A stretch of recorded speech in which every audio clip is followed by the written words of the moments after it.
Hello, નમસ્તે. Youth એજ્યુકેશનમાં આપ સૌનું હાર્દિક સ્વાગત છે. સૌથી પહેલાં મને ઘણા બધાએ ઘણી બધી ભાષામાં ગુડ વિશેષ પાઠવ્યા છે. સેમ એને પણ નમસ્કાર, આદાબ, પ્રણામ, સસ્ત્રેયાકાલ અને જય શ્રી કૃષ્ણ. ચાલો, ગુડ ઇવનિંગમાં આપણે સ્ટાન્ડર્ડ 9નું WH ક્વેશ્ચન જોઈશું, જે મેં કાલે તમને લાઈવ લેક્ચરમાં કહી દીધું હતું કે આજે આપણે WH ક્વેશ્ચન જોવાના છીએ. અને લેક્ચર શરૂ થયું એ પહેલાં જ ઘણા બધાએ કહી પણ દીધું કે મેમ WHમાં who, what, where, when, which, whom, whose આટલા વર્ડ એમાં આવે તો મને એવું લાગે છે કે મારે ભણાવવાની જરૂર નથી. બરાબર ને? ના ના, કાઢી મૂકશો આવું કહીને તમે મને કહેતા નહીં કોઈ. ચાલો શરૂઆત કરીએ. જો સરસ મજાનું એક તમને ટેબલ દેખાતું હશે. એ ટેબલમાં મેં દરેક વસ્તુને સમાડી દીધી છે. સેન્ટેક્સ, એનો હેતુ શું છે, WHનો અર્થ લખ્યો નથી પણ આપણે સાથે લખતા જઈશું. અને એના પછી એક સારું એવું એક્ઝામ્પલ. હવે આમાંથી તમારે શું તૈયાર કરવાનું છે અને મારે શું સમજાવવાનું છે? મારે માત્ર ને માત્ર તમને એક્ઝામ્પલ સમજાવવાના છે. તમારે આ સેન્ટેક્સ પાકા કરવા પડશે ટેન્સ પ્રમાણે. હવે આપણે ટેન્સ ભણી ગયા છીએ. સિમ્પલ પ્રેઝન્ટ ટેન્સના બધા કાળ એટલે સિમ્પલ પ્રેઝન્ટ, સિમ્પલ પાસ્ટ અને સિમ્પલ ફ્યુચર, અને એના ટુ બીના રૂપ પણ તમને આવડે છે. એના પછી તમે કન્ટિન્યુઅસ ટેન્સ પણ ભણી ગયા છે, તો કન્ટિન્યુઅસ ટેન્સના પણ તમને ટુ બીના રૂપ આવડે છે. તો એ પ્રમાણે ટુ બીના રૂપ પ્રમાણે ના, એ પછી કહીશ એ ટુ બીના રૂપનું શું ઉપયોગ આપણે કરવાનો છે. સૌથી પહેલા આપણે જોઈએ WH વર્ડ કેટલા છે. who, whom, whose આ ત્રણેય વસ્તુ કર્તા રિલેટેડ છે અને ઓબ્જેક્ટ રિલેટેડ પણ છે. એના પછી આપણે વાત કરીએ which. which એટલે કયો, કઈ અથવા કયું, એનું ગુજરાતી છે પસંદગી જાણવા માટે. એના પછી what એટલે થાય શું. હવે એનો ઉપયોગ બાજુમાં છે જ પણ આનું ગુજરાતી થાય શું. એના પછી where, તો વેરનું ગુજરાતી છે ક્યાં. એના પછી છે વેન. વેનનું ગુજરાતી છે ક્યારે. અને લાસ્ટ વર્ડ છે વાય. અને વાયનું ગુજરાતી છે શા માટે. હવે આપણે એ શબ્દના યુઝ જોઈએ. વુનો ઉપયોગ શા માટે થાય છે? કર્તા જાણવા માટે, અથવા તો સબ્જેક્ટ જાણવા માટે, અથવા વ્યક્તિનું નામ જાણવા માટે. એના પછી whom, તો કર્મ જેના પર ક્રિયા થાય છે અથવા જેની પાસે જઈને આપણે ક્રિયા કરવાના છીએ એ જાણવું હોય ત્યારે whomનો ઉપયોગ થાય છે. આ શબ્દ ત્યારે સમજાશે જ્યારે આપણે એક્ઝામ્પલ તરફ જઈશું. અત્યારે માત્ર તમે એનો યુઝ યાદ રાખો. કર્મ અથવા તો કર્તા જેના પર આપણે ક્રિયા કરવાના છીએ અથવા જેના દ્વારા આપણે ક્રિયા કરશું, જેને મળીને ક્રિયા કરશું, એ દર્શાવવું હોય ત્યારે whom. એના પછી whoseનો ઉપયોગ ક્યારે થાય? તો whoseનો ઉપયોગ સંબંધ અને માલિકી એટલે શું? કોઈ વ્યક્તિનો કોઈ વ્યક્તિ પર સંબંધ જાણવા માટે, કોઈ વ્યક્તિનો કોઈ વસ્તુ પર માલિકી જાણવા માટે whoseનો ઉપયોગ થાય છે. ફરી વખત ધ્યાનથી સાંભળજો. સંબંધ, કોઈ વ્યક્તિનો બીજી વ્યક્તિ સાથે સંબંધ જાણવા માટે, કોઈ વ્યક્તિનો વસ્તુ સાથે સંબંધ જાણવા માટે whoseનો ઉપયોગ થાય છે. એના પછી whichનો ઉપયોગ કોના માટે થાય છે? તો પસંદગી, નિર્જીવ તેમજ સજીવ બાબતો જાણવા માટે. પસંદગી જાણવા માટે, નિર્જીવ અથવા તો સજીવ બાબતો જાણવી હોય એટલે કે ઓપ્શન પસંદગી જાણવી હોય સજીવ અને નિર્જીવ બાબતો વિશે, કે એને સજીવમાં શું પસંદ છે અને નિર્જીવમાં શું પસંદ છે એ જાણવું હોય ત્યારે whichનો ઉપયોગ થાય છે. વોટનો ઉપયોગ સારી રીતે આવડે છે કારણ કે તમે 6થા ધોરણથી ભણો છો, 6થા, 7મા, 8મા અને હવે તમે ફરીથી 9મામાં ભણવાના છો. તો વોટના કેટલા યુઝીસ છે. કોઈનું નામ જાણવું હોય ને ત્યારે પણ વોટનો ઉપયોગ થાય. કોઈનું કર્મ એટલે કે ઓબ્જેક્ટ, નિર્જીવ વસ્તુ જાણવી હોય ત્યારે કર્મનો ઉપયોગ થાય. કિંમત, પ્રાઇસ જાણવી હોય ત્યારે વોટનો ઉપયોગ થાય. ભાડું એટલે કે રેન્ટ જાણવું હોય ત્યારે પણ વોટનો ઉપયોગ થાય. સમય એટલે કે ટાઈમ કોઈને પૂછવો હોય ત્યારે પણ શેનો ઉપયોગ થાય છે? વોટનો ઉપયોગ થાય છે. એના પછી વેરની વાત કરીએ તો વેરનો ઉપયોગ ક્યારે થાય? જગ્યા કે સ્થળ, એટલે કે જગ્યા અથવા સ્થળનું નામ જાણવું હોય ત્યારે વેરનો ઉપયોગ થાય. એના પછી વેન. તો વેનનો ઉપયોગ ક્યારે થાય? સમય જાણવો હોય કોઈ પણ પ્રકારનો ત્યારે વેનનો ઉપયોગ થાય. વાયનો ઉપયોગ કારણ જાણવા માટે, કયા કારણથી એ ઘટના બની, કયા કારણથી આ થયું એ કારણ જાણવું હોય ત્યારે વાયનો ઉપયોગ થાય. ચલો, આટલું ક્લિયર થયું? તમને યુઝ અને એનો પર્પસ ખબર પડે તો તમને આ વર્ડનો યુઝ કરતા આવડે. એટલા માટે આ પણ મહત્વનું છે અને એની બાજુનું તો વધારે મહત્વનું છે. કેમ? કારણ કે એના દ્વારા તમે વાક્યને બનાવી શકશો. આ એક ફોર્મ છે જેને તમે એક પછી એક મૂકતું જવાનું છે અને વાક્ય રચના બનાવતી જવાની છે. જેમ કે વુની વાક્ય રચના છે, સૌથી પહેલા વુનું ક્વેશ્ચન બનાવવું હોય તો પહેલા મૂકો વુ, એના પછી મૂકો V1 અથવા V2 અથવા V3 અથવા V4 અને અથવા તો ઓક્ઝિલરી વર્ડ. આ વુની વાક્ય રચના થોડી ટ્વિસ્ટિંગ વાળી છે કારણ કે સિમ્પલ પ્રેઝન્ટ ટેન્સમાં અલગ છે, સિમ્પલ પાસ્ટ ટેન્સમાં અલગ છે અને બાકીના ટેન્સમાં સરખી છે. માત્ર તમારે ટુ બીના રૂપો બદલવાના છે, એટલે કે ઓક્ઝિલરી વર્ડ બદલવાના છે. ચલો, હવે તમને અહીંયા ક્વેશ્ચન થશે કે મેમ ઓક્ઝિલરી આ વર્ડ તો પહેલી વાર સાંભળ્યો. નહીં, સાંભળ્યો છે પણ તમે અહીંયા ટુ બીના રૂપની જગ્યાએ ઓક્ઝિલરી, જો જરા કંઈ ધ્યાન નહીં ફેરવતા, નહીં તો આ વર્ડ તમને સમજાવવાનો નથી અને મારી વાક્ય રચના પણ નહીં સમજાય. ઓક્ઝિલરી, અત્યાર સુધી હું ટુ બીનું રૂપ બોલતી હતી, હવે હું આ વર્ડ પર આવી ઓક્ઝિલરી પર. તો ઓક્ઝિલરીને સમજીએ ચાલો, પછી આપણે સેન્ટેક્સ તરફ આવીશું. ઓક્ઝિલરી વર્બ જેના બે પ્રકાર છે. First one primary auxiliary verb, second verb છે મોડલ ઓક્ઝિલરી. પ્રાઇમરી ઓક્ઝિલરીના 3 ટાઈપ છે. એમાંનો પહેલો પ્રકાર to do, second type to be, third type to have. To ડુમાં કેટલા પ્રાઇમરી ઓક્ઝિલરી વર્બ છે? તો ડુ, ડઝ અને ડીડ. સેકન્ડ છે ટુ બી. તો ટુ બીમાં કયા પ્રકાર છે? એમ, ઇઝ, આર અને વોઝ વર. આવી રીતે હું યાદ રાખું, મને જેમ યાદ રહે. એના પછી આપણે વાત કરીએ ટુ હેવ. તો ટુ હેવમાં કેટલા છે? 3, હેવ હેઝ અને હેડ. હવે એની સામે મેં ટેન્સ પણ લખ્યો છે, જેથી ટેન્સ દ્વારા તમને ઓક્ઝિલરી વર્બ યાદ રહે કે આ ટેન્સમાં આ ઓક્ઝિલરી વર્બ આવે. જેમ કે સિમ્પલ પ્રેઝન્ટ ટેન્સ અને simple past tense. Simple present ટેન્સમાં ડુ, ડઝ, સિમ્પલ પાસ્ટ ટેન્સમાં ડીડ. વાત કરીએ કન્ટિન્યુઅસ પ્રેઝન્ટ, કન્ટિન્યુઅસ પાસ્ટની. તો કન્ટિન્યુઅસ પ્રેઝન્ટમાં એમ, ઇઝ, આર અને કન્ટિન્યુઅસ પાસ્ટ ટેન્સમાં વોઝ વર. નીચેની તરફ જઈએ, ધ પરફેક્ટ પ્રેઝન્ટ અને ધ પરફેક્ટ પાસ્ટ જોડલા જ છે. એકમાં પ્રેઝન્ટ છે તો બીજામાં પાસ્ટ છે. પરફેક્ટ માટે હેવ હેઝ અને પાસ્ટ માટે હેડ. નીચે આવીએ જે ઓક્ઝિલરી વર્બનો બીજો પ્રકાર છે અને એનું નામ છે મોડલ ઓક્ઝિલરી. એમાં માત્ર એક જ છે, shall, will, can, may, should, must.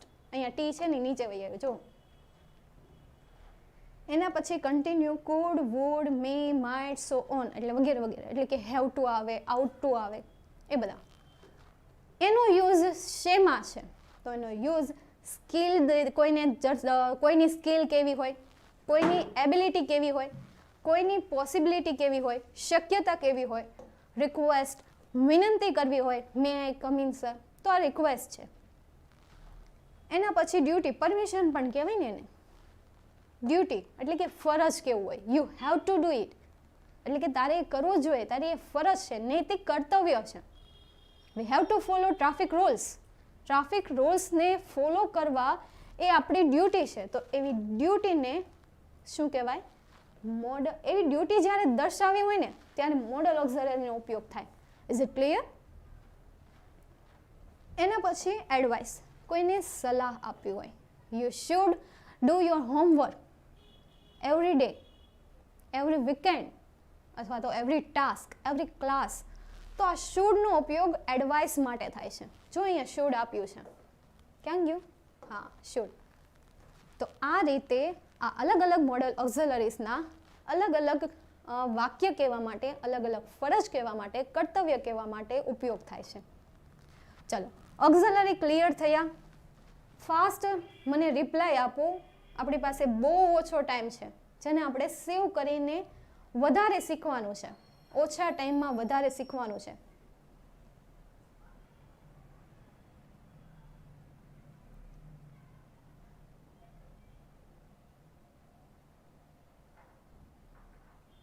ઓક્ઝિલરીને શીખવા માટે તમારે કમસે કમ આ વિડીયો લેક્ચરને અથવા તો આ ટેબલને 3 થી 4 વખત તો રિવાઇઝ તમારે તમારી જાતે કરવો જ પડશે.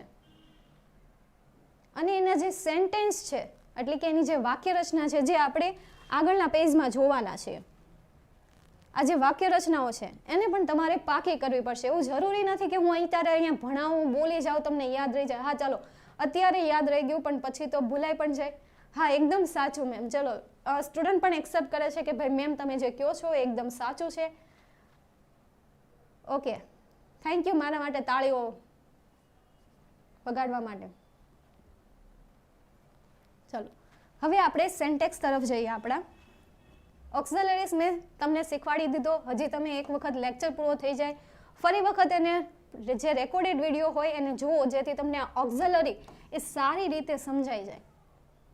ઓકે, આપણે હતા અહીંયા વુમાં, જેમાં મેં તમને કહ્યું પ્રેઝન્ટ પાસ્ટમાં અલગ અલગ વાક્ય રચના આવે છે અને બાકીના બધા ટેન્સમાં એક સરખી વાક્ય રચના હોય છે.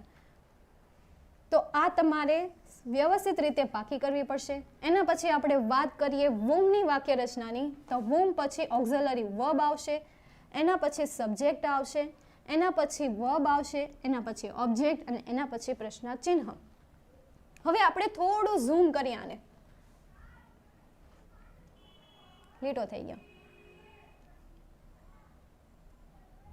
જો તમને અહીંયા એફ દેખાતો હશે, પાછું વયું ગયું કંઈ નહીં. હવે ટ્રાય કરી લ્યો.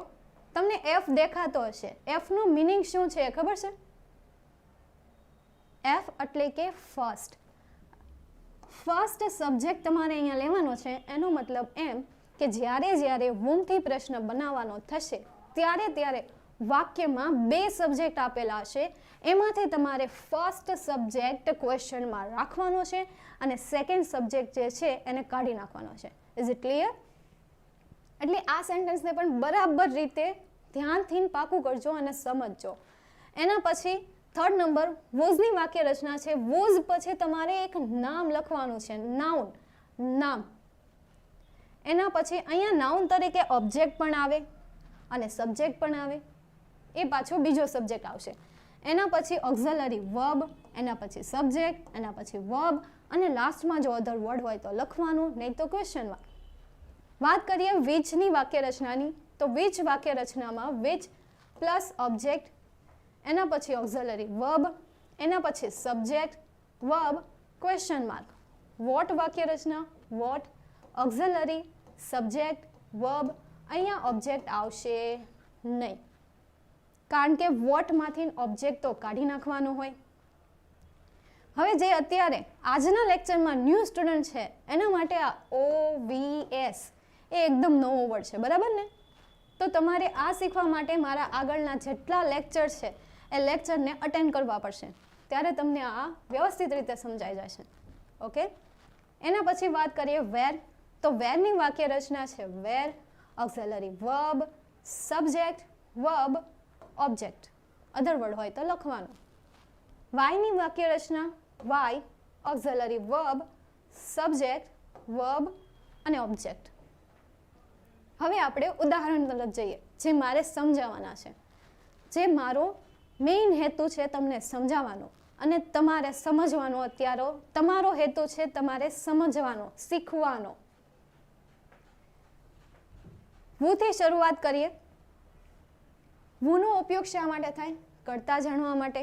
તો વો વાળા વાક્યમાંથી હું કર્તાને દૂર કરીશ અને આ જે સેન્ટેન્સ આપેલું છે એમાં કર્તા તરીકે મારી પાસે છે માનો. આ સેન્ટેન્સ તમે બુકમાં લખી રાખો અને એમાંથી માનો વર્ડને દૂર કરી અને તમે તમારી જાતે વો વડે પ્રશ્ન બનાવવાનો પ્રયત્ન કરો. સૌથી પહેલાં તમારે આ વાક્ય રચનાને શું કરવી પડશે? પાકી કરવી પડશે. એના પછી આપણે જઈએ વોટ તરફ, વૂમ તરફ. તો વૂમમાંથી કોણ નીકળશે? સેકન્ડ સબ્જેક્ટ, જે બીજો સબ્જેક્ટ છે. તો આઈ એ ફર્સ્ટ સબ્જેક્ટ, રાજુ એ સેકન્ડ સબ્જેક્ટ. એનો મતલબ રાજુ નીકળી જશે. હવે તમે આ વાક્યને બનાવી શકો છો. ઓકે, એ પણ કોના પ્રમાણે? વાક્ય રચના પ્રમાણે. એક વખત જોઈ લઈએ. સૌથી પહેલા વાક્ય રચના પ્રમાણે મૂક્યું વૂમ. વૂમ પછી મૂક્યું ઓક્ઝિલરી વર્બ, અને ઓક્ઝિલરી વર્બ તરીકે મેં લીધું છે ડીડ. કેમ? કારણ કે મને અહીંયા ટુ બીના રૂપ તરીકે કોલ્ડ આપેલું છે, ઈડી વાળો. મીન્સ આ સેન્ટેન્સ પાસ્ટ ટેન્સનું છે, એ પણ કેવું? સિમ્પલ પાસ્ટ ટેન્સનું. અને સિમ્પલ પાસ્ટ ટેન્સમાં ટુ બીના રૂપ તરીકે આવે ડીડ. એના પછી હું સબ્જેક્ટ ફર્સ્ટ એટલે કે પહેલો સબ્જેક્ટ મૂકીશ, અને પહેલા સબ્જેક્ટ તરીકે છે મારી પાસે આઈ. તો મેં મૂક્યું આઈ. જ્યારે વાક્યમાં ડીડ, ત્યારે ડીડવાળા વાક્યમાં ક્રિયાપદનું કેવું રૂપ આવશે? મૂળ રૂપ. એટલે મેં અહીંયા કોલ્ડનું શું કર્યું? કોલ કર્યું. આગળ જઈએ એઝ અ ચશ્મિશ. ચશ્મિશ, આ ચશ્મિશનું કોઈ ગુજરાતી નથી, જે આપણે રેગ્યુલર કહીએ છીએ ચશ્મિશ વર્ડ એ જ છે. એના પછી વૂઝની વાત કરીએ તો વૂઝ એ વ્યક્તિ સાથે સંબંધ દર્શાવવા માટે, અને માલિકી તો વ્યક્તિ સાથેનો સંબંધ વાક્યમાંથી દૂર કરવાનો અને વસ્તુ સાથેની માલિકીને દૂર કરવાની. જોઈએ આપણી પાસે કેવું સેન્ટેન્સ છે? Arpita is Maya's cousin. વ્યક્તિ સાથેનો સંબંધ છે, તો વ્યક્તિ સાથેનો સંબંધ અહીંયાથી દૂર થશે. જેમ કે માયા, સેકન્ડ સબ્જેક્ટ. તો વૂઝ વાક્ય રચના પ્રમાણે. એના પછી નાઉન. તો નાઉન સજીવ પણ હોય અને નિર્જીવ પણ હોય. સજીવ તરીકે છે કઝિન, નાઉન તરીકે, એટલા માટે અહીંયા મૂક્યું કઝિન. એના પછી ઓક્ઝિલરી વર્બ છે અહીંયા ઇઝ, કારણ કે મને સિમ્પલ સેન્ટેન્સમાં ટુ બીનું રૂપ એટલે કે ઓક્ઝિલરી વર્બ આપ્યું છે ઇઝ. એના પછી સબ્જેક્ટ એટલે કે આ સબ્જેક્ટ, તો મૂક્યું અર્પિતા. ચલો, આટલું ક્લિયર થાય છે. તો જોઈએ હવે વિચ તરફ. વિચનો ઉપયોગ શા માટે થાય? પસંદગી જાણવા માટે, નિર્જીવ વસ્તુની અથવા તો સજીવ વ્યક્તિઓની. હીરો હિરોઈનમાં કે ભાઈ તમને આમાંથી કઈ હિરોઈન ગમે છે, ઓપ્શનમાં 2 ઓપ્શન પૂછ્યા હોય, કઈ હિરોઈન ગમે છે તો એ સજીવમાં આવે. એના પછી આપણે વસ્તુની વાત કરીએ તો કયું બોર્ડ તમને ગમે છે? ડિજિટલ બોર્ડ ગમે છે કે પછી પેલું લાકડાવાળું સાદું બોર્ડ હતું એ બોર્ડ ગમે છે? તો એ વાત થઈ નિર્જીવ વસ્તુની. તો આ વસ્તુની પસંદગી પૂછવી હોય ત્યારે વિચનો ઉપયોગ થાય. જેમ કે એક્ઝામ્પલ તરીકે છે મોના લાઇક્સ ધ રેડ ડ્રેસ. તો અહીંયા લાઇક ધ રેડ ડ્રેસ કોની વાત કરેલી છે? વસ્તુની વાત કરેલી છે, નિર્જીવ વસ્તુની અહીંયા વાત કરેલી છે. તો આપણે વાક્યમાંથી શું દૂર કરશું? રેડ કલરનો, કારણ કે રેડમાં ઓપ્શન આવે. તમને સમજાય છે? વેચમાંથી તમારે શું દૂર કરવાનું છે? જે એડજેક્ટિવ વર્ડ છે ને, એ એડજેક્ટિવ વર્ડને દૂર કરવાના છે, વિશેષતા દર્શાવે છે. આ લાલ કલર એ ડ્રેસની વિશેષતા દર્શાવે છે. એ ડ્રેસ કેવો? તો લાલ. તો એ શબ્દને, એ એડજેક્ટિવ વર્ડને તમારે સેન્ટેન્સમાંથી દૂર કરવાનો છે. વાક્ય રચના પ્રમાણે વાક્ય ગોઠવી દો એટલે તમારું ક્વેશ્ચન તૈયાર. નેક્સ્ટ WH તરફ જઈએ, અને નેક્સ્ટ WH છે વોટ, જે તમને સારી રીતે આવડે છે અને એના ઘણા બધા યુઝ છે, જેમ કે નામ, કર્મ, કિંમત, ભાડું, સમય. નામ જાણવા માટે, કર્મ જાણવા માટે, કિંમત જાણવા માટે, અને ભાડું અને સમય જાણવા માટે. નામ, વોટ ઇઝ યોર નેમ. કર્મની વાત કરીએ, વોટ ઇઝ ધીસ, એ શું છે વસ્તુ માટે. કિંમત જાણવી હોય તો વોટ ઇઝ ધેટ પ્રાઇસ કહી શકીએ ને આપણે. એના પછી ભાડું જાણવું હોય તો વોટ ઇઝ ધીસ રેન્ટ. ભાડું એટલે શું થાય? રેન્ટ. એના પછી સમય જાણવો હોય તો સમય, વોટ ઇઝ ટાઈમ. તો છતાં પણ આપણે એક એક્ઝામ્પલ જોઈ લઈએ. Vibha is plucking flowers. Vibha is plucking flowers. તો આમાંથી ઓબ્જેક્ટ તરીકે છે આપણી પાસે ફ્લાવર, તો ઓબ્જેક્ટ વાક્યમાંથી દૂર થશે. અહીંયા આપણે શું દૂર કરવાનું છે? કર્મ. તો કર્મને અહીંયાથી કાઢીએ. વાક્ય રચના પ્રમાણે ગોઠવીએ તો વોટ, વોટ પછી ઓક્ઝિલરી વર્બ, ઓક્ઝિલરી વર્બ પછી સબ્જેક્ટ, સબ્જેક્ટ તરીકે મૂક્યું વિભા. એના પછી વર્બ, અને વર્બ તરીકે મારી પાસે છે પ્લકિંગ. વેર તરફ જઈએ તો વેરનો ઉપયોગ જગ્યા કે સ્થળનું નામ જાણવા માટે થાય છે. તો વેરથી જ્યારે આપણે પ્રશ્ન કરીએ ત્યારે વાક્યમાંથી તમારે શું દૂર કરવાનું છે? જગ્યા કે સ્થળનું નામ. જોઈએ સેન્ટેન્સમાં જગ્યા કે સ્થળનું નામ શું છે. તો Richa reached a big cloth shop. ચલો મને આનો આન્સર હવે તમે આપો કે આ સેન્ટેન્સમાં કયો શબ્દ અથવા કઈ લાઈન અથવા કયા વર્ડ્સ એ તમને પ્લેસ દર્શાવે છે. What is your hobby? My hobby is asking question to you. મારી હોબી છે તમને પ્રશ્ન પૂછવાની. ચલો મેં તમને પ્રશ્ન પૂછ્યા. મેમ મને વૂમમાં નથી સમજાતો. એક જ મિનિટ, લાસ્ટમાં હું તમને ફરીથી સમજાવીશ. ચલો મારે જ આન્સર આપવો પડશે, હું જ આપી દઉં છું. Richa reached a big cloth shop. તો a big cloth shop. Richa reached a big cloth shop. Richa પહોંચી અ બિગ ક્લોથ શોપ, મોટી કપડાની દુકાને. તો રીચા ક્યાં પહોંચી? તો આમાંથી શું નીકળી ગયું? અ બિગ ક્લોથ શોપ. મતલબમાં આ જે છે એ પ્લેસ છે, તો એને અહીંયાથી રિમૂવ કરો. હવે વેર વડે વેરનું જે ફોર્મ છે એ ફોર્મ પ્રમાણે શબ્દને ગોઠવતા જાઓ. સૌથી પહેલાં મૂકો વર્બ, એના પછી ટેન્સ પ્રમાણે મૂકો ઓક્ઝિલરી વર્બ, એના પછી મૂકો એસ સબ્જેક્ટ, એના પછી મૂકો વર્બ, ઓબ્જેક્ટ હોય તો મૂકો, નહીં તો ક્વેશ્ચન માર્ક. ક્લિયર અહીંયા સુધી? વેન તરફ જઈએ. વેન એટલે ક્યારે, અને એના પછી આવે ઓક્ઝિલરી વર્બ, સબ્જેક્ટ, વર્બ અને ઓબ્જેક્ટ. વેનમાંથી શું નીકળશે? સમય નીકળશે. જોઈએ સેન્ટેન્સમાં સમય ક્યાં છે? Father goes to the office at 9. ચલો મને દેખાઈ ગયો, એટ 9 AM. તો એ સેન્ટેન્સમાંથી નીકળી જશે. વાક્ય રચના પ્રમાણે વાક્યને ગોઠવી દો એટલે તમારું વેનવાળો પ્રશ્ન તૈયાર. લાસ્ટ તરફ જઈએ, જે એકદમ સહેલો છે. વાય, જેનો ઉપયોગ થાય છે કારણ જાણવા માટે. એનો અર્થ કે વાક્યમાંથી તમારે કારણને રિમૂવ કરવાનું છે, કાઢવાનું છે. ક્યારે? જ્યારે તમારે વાય વડે પ્રશ્ન પૂછવો હોય ત્યારે. સેન્ટેક્સ તમને ખબર હશે, જે તમારી સામે પણ દેખાય છે અને તમને યાદ પણ હશે જ એવું હું માનું છું. જોઈએ, Virat is worried. Virat is worried because his cousin is ill. because પછીના, for પછીના, to પછીના જેટલા સેન્ટેન્સ હોય એ સેન્ટેન્સ કારણ દર્શાવતા હોય. therefore પહેલાના, because, for, to આ પછીના જેટલા સેન્ટેન્સ છે એ કારણ દર્શાવે છે, અને therefore પહેલાના જે સેન્ટેન્સ છે એ કારણ દર્શાવે છે. આ ત્રણ વર્ડમાં પાછળના શબ્દો કારણ દર્શાવે છે અને therefore વાળા સેન્ટેન્સમાં આગળના શબ્દો કારણ દર્શાવે છે. અહીંયા બીકોઝ છે એટલે એના પછીનું સેન્ટેન્સ કેવું છે? કારણ દર્શાવતું. જોઈએ, વિરાટ ઇઝ વરીડ, એ ચિંતિત છે. શા માટે? સોરી, ચિંતિત હતો. શા માટે? તો હિઝ કઝિન ઇઝ ઇલ, એટલે કે તેનો જે ભત્રીજો હતો, કઝિન ભાઈ, સોરી, તો એ શું હતો? બીમાર હતો, એટલા માટે તે ચિંતિત હતો. તો આવડો આ સેન્ટેન્સ આમાંથી નીકળી જશે. બીકોઝ વર્ડ પણ સેન્ટેન્સમાંથી નીકળી જશે. તો તમારી પાસે ત્રણ વસ્તુ રહી, વિરાટ, ઇઝ અને વરીડ. સબ્જેક્ટ, ટુ બી અને વર્બ. ગોઠવીએ. સૌથી પહેલાં મૂકો વાય, એના પછી મૂકો ઓક્ઝિલરી વર્બ, એના પછી મૂકો સબ્જેક્ટ, એટલે તમારું ક્વેશ્ચન માર્ક તૈયાર. WHY, વાય વાળો ક્વેશ્ચન તૈયાર. Why is Virat worried. ચલો, એકનો પ્રશ્ન હતો કે મેમ વૂમ વાળું સમજાણું નથી, વૂમ વાળું ફરીથી શીખવાડું, જોઈ લેજો.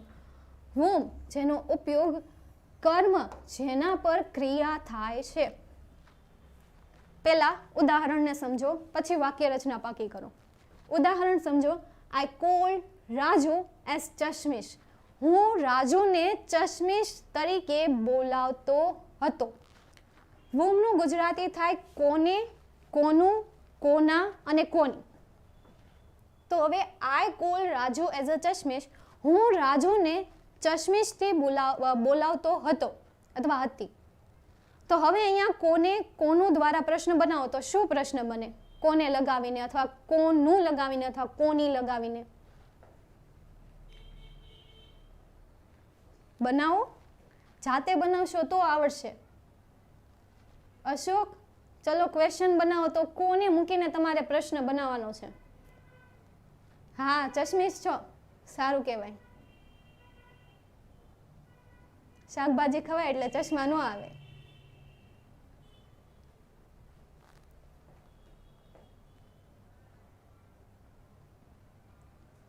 ચલો, તમારે હું બનાવી દઉં કે તમે મને બનાવીને આપો છો?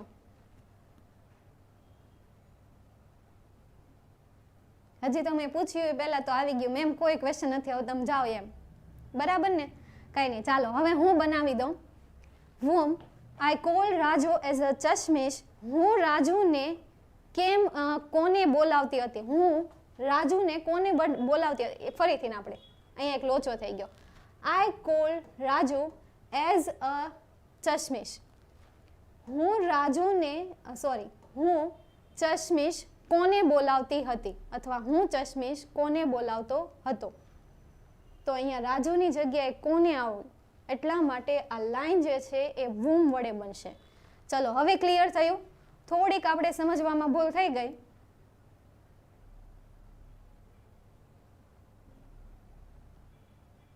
ચાલો, હવે આપણે આજના લેક્ચરને અહીંયા સુધી રાખીએ. નેક્સ્ટ વીકમાં આપણે ફરીથી નવા ટોપિક સાથે મળીશું. ગુડ બાય, જય હિન્દ, વંદે માતરમ.